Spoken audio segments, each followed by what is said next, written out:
For our final guest tonight, please join me in welcoming from Larian Studios CEO Sven Vinke, and from Dungeons & Dragons at Wizards of the Coast, the creative director of Dungeons & Dragons, Mike Merles, to talk about Baldur's Gate 3. Yeah! Now, this was only just recently announced. How did this partnership come about? We went to see Wizards of the Coast at the end of Divinity Original Sin 1. Yeah. That was back in 2014. And I tried to convince them back then that they should give us the Baldur's Gate 3 license. And they said, yeah. But we had a long chat about what the vision would be for the game. And then we kept on bumping into each other. And then suddenly in 2016, I get a phone call from Nathan Stewart, who's the big boss of Mike and the head of Dungeons & Dragons. He said, you need to come to Seattle right away. We're going to have dinner in a very shady restaurant. And he had this big stack of paper with him. And on it was Baldur's Gate 3. And in it was pretty much everything that we talked about. And he says, I'm going to present this to my board. Do you still want to do it? I said, yeah, of course I still want to do it. And then a couple of weeks later, we started negotiating. And here we are. I mean, what does the Baldur's Gate franchise mean to you, Mike? Oh, to me, it's the crown jewel of D&D computer games, right? I mean, for me personally, Baldur's Gate, the original one, was finally I had the chance to actually play a D&D campaign rather than having to run them for all my friends. So it means so much to us. Baldur's Gate, it's such fantastic storytelling, and it's so exciting to see it come to not only a new generation of gamers, but for the gamers who remember the 20 years it's been since the original, the first two in the series. So it's incredibly exciting.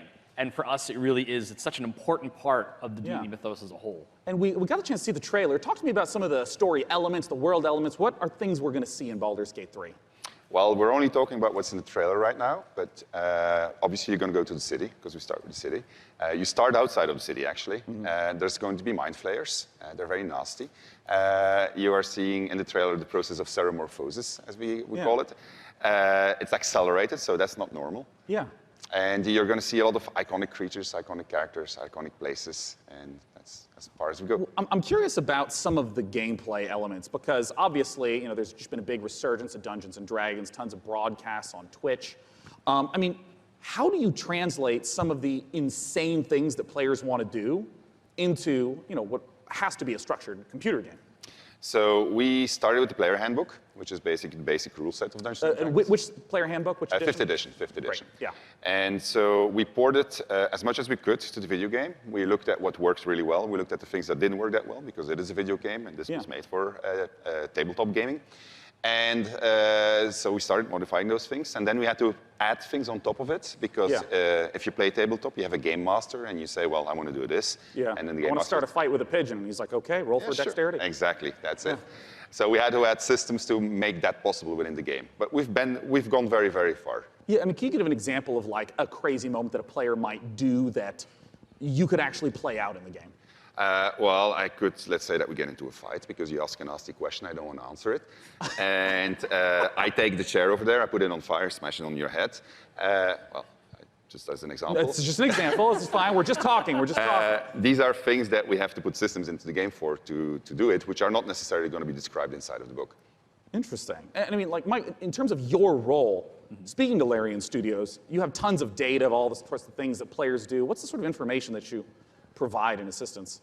Well, really what it comes down to is providing the story support. We think of Dungeons & Dragons, the universe of D&D.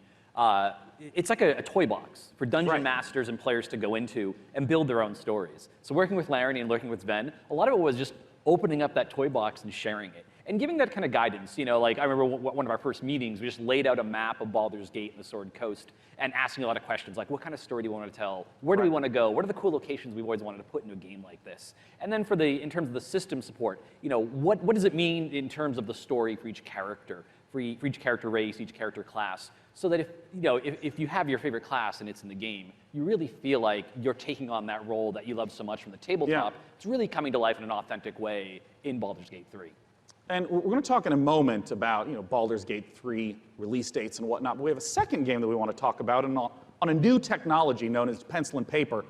I understand that there is a tabletop prequel coming for Baldur's Gate. Exactly. So in Baldur's Gate, we think there's one saga, all the different games coming together to tell one grand story of this city.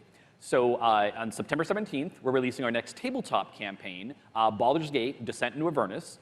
And it is the next chapter in the Baldur's Gate saga. Right. And it's a prequel to Baldur's Gate 3. So if you haven't played a Baldur's Gate game since Baldur's Gate 1 or 2, this is your chance to check out on the history. It's been about 100 years since the events of Baldur's Gate 2. Yeah. So this will give you a chance to check in on the city, to see what's going on, its current state, who the movers and shakers are. We also feature a complete levels 1 to 13 campaign that takes you from the mean streets of Baldur's Gate to the depths of hell itself.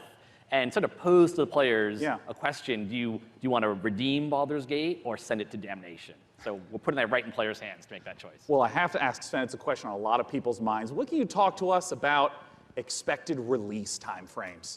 So people have been waiting for it for a long time. Yeah. They're going to have to wait a little bit more when it's ready. This is the game that we want to play, so we want to make sure it's really, really good. And then when that's the case, then we'll release it. Well, I know a lot of people have been waiting a long time. And I think I speak for a lot of people here when I say, take your time. If the Divinity Original Sin games are any indication of the quality, it's going to be fantastic and worth the wait. Gentlemen, thanks so much for joining me on stage. Thank you very much. Thank you. Sven and Mike talking about Baldur's Gate 3. Goodbye. Goodbye, guys.